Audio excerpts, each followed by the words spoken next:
রুই মাছের কালিয়া। পোলাওয়ের সাথে এই রুই মাছের কালিয়া খেতে কিন্তু দারুণ টেস্ট। আর এই রুই মাছের কালিয়া আপনাদের সাথে একেবারে ঘরোয়া মশলায় তৈরি করেছি আজকের এই রুই মাছের কালিয়া। রুই মাছের কালিয়ার জন্য আমি এখানে নিয়েছি 6 পিস রুই মাছ। আর এই রুই মাছটা আমি বাজার থেকে কাটিয়ে নিয়ে এসেছি। নেওয়ার পরে খুব ভালোভাবে ধুয়ে এটাকে পানি ঝরিয়ে নিয়েছি। এখন ম্যারিনেটের জন্য দিয়েছি সামান্য পরিমাণ লবণ, আর দিয়েছি কালারের জন্য দিয়েছি সামান্য পরিমাণ হলুদের গুঁড়া, আর দিয়েছি সামান্য পরিমাণ লাল মরিচের গুঁড়া। শুধুমাত্র এই কালিয়ার কালারটা দেখতে সুন্দর হওয়ার জন্য দিয়েছি হাফ চা চামচের মতো লেবুর রস দিয়ে খুব ভালোভাবে মাখিয়ে নিচ্ছি, যাতে করে মাছটা, লেবুর রস দিলে মাছটা যাতে ভেঙে না যায় আর স্বাদটা কিন্তু অনেক আসে। 10 মিনিটের জন্য আমি একটা সাইডে রেখে দিচ্ছি। 10 মিনিট পরে আমি একটা কাঁটা চামচ নিয়েছি। নেওয়ার পরে মাছের যে গা আছে মাছটাকে খুব ভালোভাবে আমি একটু কেচে নিচ্ছি। এতে করে মাছের ভিতরে মশলাটা ঠিক মতো প্রবেশ করবে আর দারুণ টেস্ট হবে। চুলায় একটা হাঁড়ি বসিয়েছি, তার মধ্যে আমি পর্যাপ্ত পরিমাণ সরিষার তেল ব্যবহার করেছি। আমি কিন্তু তেলটা একবারে দিয়েছি। মাছটা ভেজে নেওয়ার পালা। এর জন্য তেলটা যখন গরম হয়ে গিয়েছে ওই পর্যায়ে কিন্তু আমি মাছটা একদম কড়া করে ভাজবো না, সামান্য পরিমাণ লালচে করে মাছটা ভেজে নিব। মাছটা কিন্তু খুব বেশি কড়া করে ভাজলে মাছের ভিতরে যে একটা টেস্ট, সেই টেস্টটা কিন্তু ঠিকমতো পাওয়া যায় না। এর জন্য আমি এই মাছটাকে হালকা করে ভেজে নিয়েছি, মোটামুটি 1 থেকে 1.5 মিনিটের মতো করে ভেজে তুলে নিচ্ছি।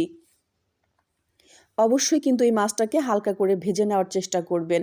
এখন মাছটা ভাজার তেলে আমি এর মধ্যে দিয়েছি সামান্য পরিমাণ মেথি, দারুণ একটা টেস্ট আসবে। আর এখানে দিয়েছি গোটা মশলার মধ্যে একটা তেজপাতা আছে, 3টা আছে এলাচ, আর কয়েক টুকরা লবঙ্গ, আর দিয়েছি এখানে 3টার মতো আস্ত শুকনা মরিচ।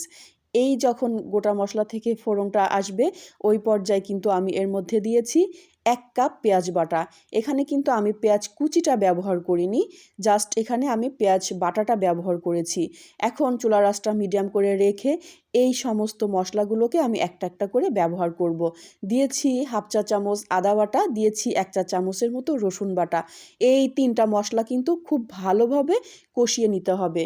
মশলার কিন্তু নিজস্ব একটা গন্ধ আছে, গন্ধটা যেন না আসে ঠিক এই পর্যায়ে আপনাকে মশলাটাকে কষানোর জন্য আমি এখানে পেঁয়াজ বাটার বাটিটা ধুয়ে পানি দিয়ে দিয়েছি। পানিটা দিয়ে এই মশলাটাকে আমি খুব ভালোভাবে কষিয়ে নিচ্ছি।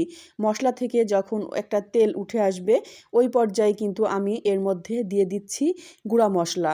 গুঁড়া মশলার মধ্যে আমি কালারের জন্য দিয়েছি হাফ চা চামচ লাল মরিচের গুঁড়া, দিয়েছি 1 চা চামচের মতো টালা জিরা গুঁড়া।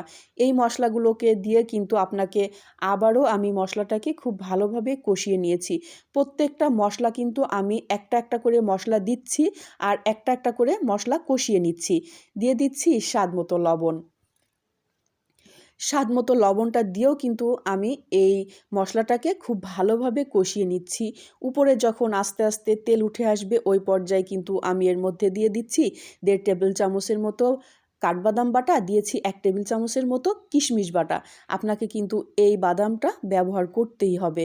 যখন আমি মশলার সাথে এই বাদামটা দিয়েছি আর এই মশলার কালারটা একটু দেখে নিন কেমন লাগছে, দারুণ একটা কালার চলে এসেছে। খুব ভালোভাবে কিন্তু আমি এই মশলাটাকে কষিয়ে নিয়েছি। উপর থেকে যখন তেলটা আবারও উঠে এসেছে ওই পর্যায়ে দিয়ে দিচ্ছি আমি 1 টেবিল চামচের মতো টমেটো সস।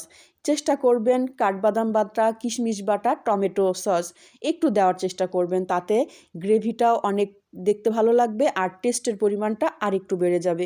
এই সব মশলা যখন খুব ভালোভাবে কষানো হয়ে গিয়েছে উপর থেকে আমি মাছগুলোকে ছেড়ে দিচ্ছি। ছেড়ে দেওয়ার পরে আমি এই মাছটাকে খুব বেশি একটা নাড়াচাড়া করব না, একটু হালকা পাতলা নাড়াচাড়া করে নিচ্ছি। নেওয়ার পরে এখানে 2 টেবিল চামচের মতো গুঁড়া দুধ হালকা কুসুম গরম পানি দিয়ে আমি এখানে হাফ কাপ করে নিয়েছি, আর সামান্য পরিমাণ দিয়েছি দুধের মধ্যে চিনি। আপনারা চিনিটাকে স্কিপ করতে পারবেন। এখন শুধুমাত্র একটা ফ্লেভারের জন্য দিয়েছি 3টা আস্ত কাঁচামরিচ। কাঁচামরিচটা দিয়ে ঢাকনাটাকে ঢেকে আমি 3 থেকে 4 মিনিট মোটামুটি রান্না করে নিয়েছি। এখন ঢাকনাটাকে তুলে নিয়েছি, চুলার আঁচটা অফ করে দিয়েছি, আর একটুখানি আমি হালকা পাতলা হাতলটা ধরে নেড়ে ঢাকনাটাকে ঢেকে আবারও 2 মিনিটের মতো রান্না করে নিচ্ছি। এখন আপনাদের সাথে শেয়ার করব আজকের দারুণ মজার রুই মাছের কালিয়া গরম পোলাওয়ের সাথে। একটুখানি আমাকে কমেন্ট করে জানাবেন কেমন হয়েছে। তাহলে সহজ রেসিপি পেতে পেজটাকে ফলো করে অবশ্যই পাশে থাকবেন। ভালো থাকবেন সবাই। আল্লাহ হাফেজ।